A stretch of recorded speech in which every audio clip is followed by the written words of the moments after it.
ધાનેરામાં mineral પાણીના વેપલા બેફામ બનતા સફેદ પાણીનો કારોબાર ધમધમતા ઉઠ્યા તંત્ર સામે અનેક સવાલો, કારણ કે નિયમો નેવે મૂકી કરાય છે કાળો કારોબાર। ડીસામાં ધાનેરામાં પણ ડુપ્લિકેટ વેચાણમાં બદનામ તાલુકો છે। અહીંયા ઓરિજિનલ કરતાં ડુપ્લિકેટ ચીજ વસ્તુઓ વધુ મળે છે, ત્યારે સફેદ પાણીનો કાળો કારોબાર પણ સામેલ છે।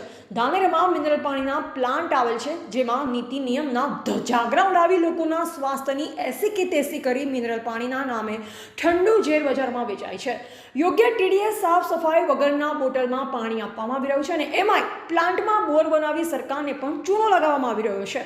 કમર્શિયલ બોરની મંજૂરી વગર વેપલો કરી સફેદ પાણીમાં લાખોની કમાણી થાય છે। હાલ ઉનાળાની સિઝનમાં જ કમાઈ લેવાની લાલચમાં કેટલાક લોકોએ મિનરલ પાણીનો વેપલો ખુલ્લેઆમ શરૂ કર્યો છે, અને એ પણ સ્થાનિક તંત્રના આશીર્વાદથી। સામાન્ય પાણી બિલ બાકી હોય તો પાણી કનેક્શન કાપતું તંત્ર શું બોર કઈ એમને એમ બનવા દેતું હશે? ક્યારેય નહીં ભાઈ, સબ કુછ ગડબડે। જો તંત્ર એક્શનમાં આવે તો નિયમોની એસી તેસી કરી પ્લાન્ટ બનાવી સ્વીટ ઝેર આપતા લોકો વિરુદ્ધમાં તંત્ર દ્વારા કાર્યવાહી કરવા લોકોની અપીલ છે। એવા રીતે શ્રીમાળી સંબંધ ભારત ન્યૂઝ ધાનેરા।